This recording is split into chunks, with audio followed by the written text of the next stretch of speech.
Welcome to All Things Money with David Blain, a thoughtful and revealing discussion of actionable ideas and effective strategies to help you through the complex world of investing, taxes, and real estate. Now, with All Things Money, here's David Blain. Hello and welcome to All Things Money. I'm your host for the show, David Blain. We thank you for joining us today on 94.1 FM WNBU or Cable TV 10 in New Bern. We've got an excellent show lined up for you today.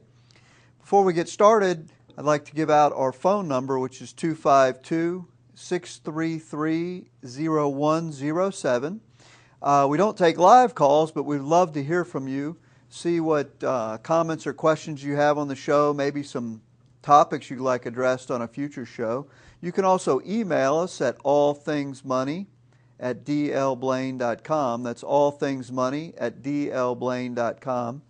And we also encourage you to visit us on the web, www.dlblain.com. And there you'll find information about myself, my firm, as well as archived copies of All Things Money.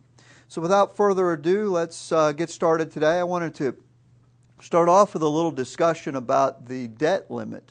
There's a lot of information in the news, a lot of misinformation going on out there. There's a lot of political posturing from both sides, and so I thought I would just spend a few minutes talking about it.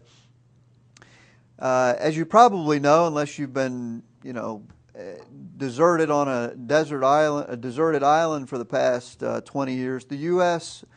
Debt limit is at $14 trillion, and we've reached that limit.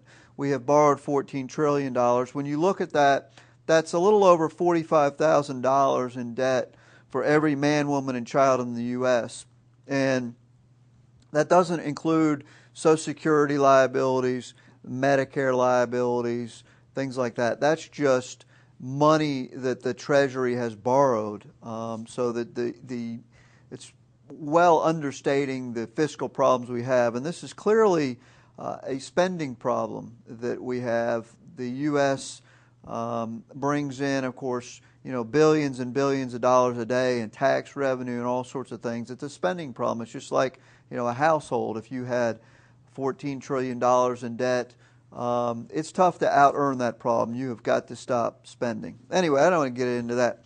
What I wanted to talk about is what is the real truth about this debt limit. And so let me just quote here a little bit from President Obama. Had a town hall meeting hosted by CBS. This was back in mid-May, I think, or so. But he said, investors around the world thought the full faith and credit of the United States was not being backed up. If they thought we might renege on our IOUs, it could unravel the entire financial system. We could have a worse recession than we already had, a worse financial crisis than we already had.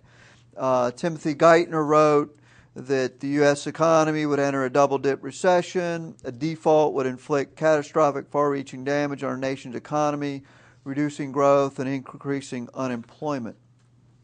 And so what I wanted to just talk about today is that is probably a lot of political posturing, that we certainly don't want to default on our debt, but a couple of things. Number one, as you look at the litany of countries that actually have legitimately defaulted on their debt, meaning that people loan the money and they said, hey, we're just not going to pay you back.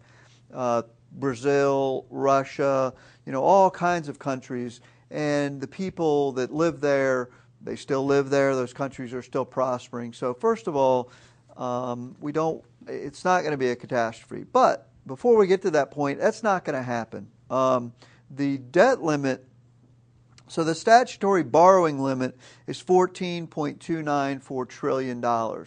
And what they're debating now is whether to raise that to allow the Treasury to borrow more money.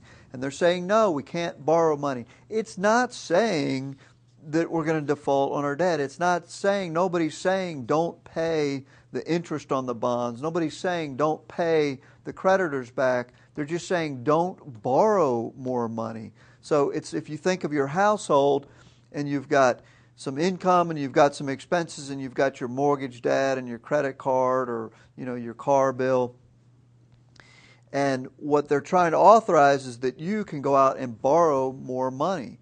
It does not prevent you from continuing to pay your mortgage and your car bill and your light bill and things like that.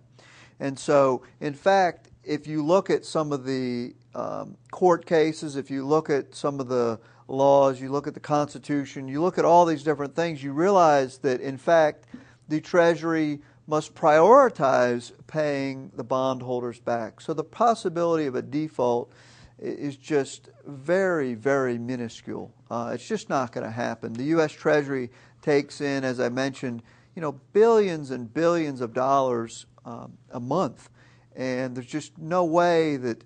Now, if they weren't taking anything in, sure, a default on the debt could be possible, but they take in billions and billions of dollars, and so a default is just not going to happen. What the argument is that the spending has to come under control, is that they need to raise the debt limit to borrow money to keep spending money on other things. And so this is really an argument about spending. It's not about the debt limit. It's not about defaulting on the debt. That defaulting on the debt is just not going to happen.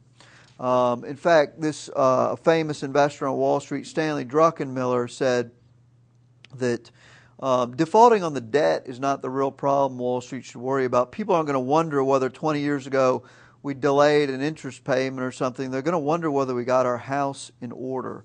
And this is a great point that to think about, is this is a spending problem. And so if we don't raise the debt ceiling, the government will continue to pay on its debt. It's just they're going to have to cut something else. Maybe they'll cut some of the White House staff salaries. I don't know if you saw that report, but while most Americans are either A, out of a job, or B, taking pay cuts, the average White House staffer got an 8% increase in pay last year.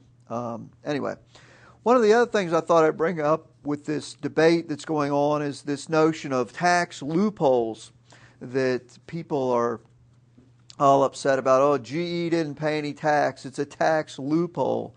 And, big business or wealthy get these tax loopholes. Well, they're not loopholes. They are deductions written into the tax code that the Congress people that you and I elected wrote it.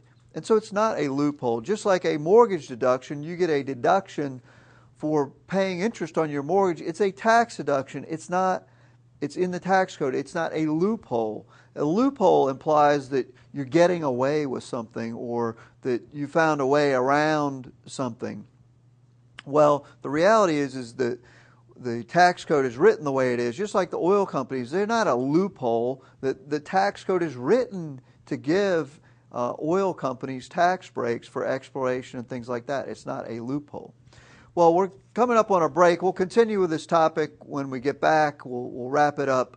But for now, let's get a few messages from our sponsors. For All Things Money, I'm David Blain.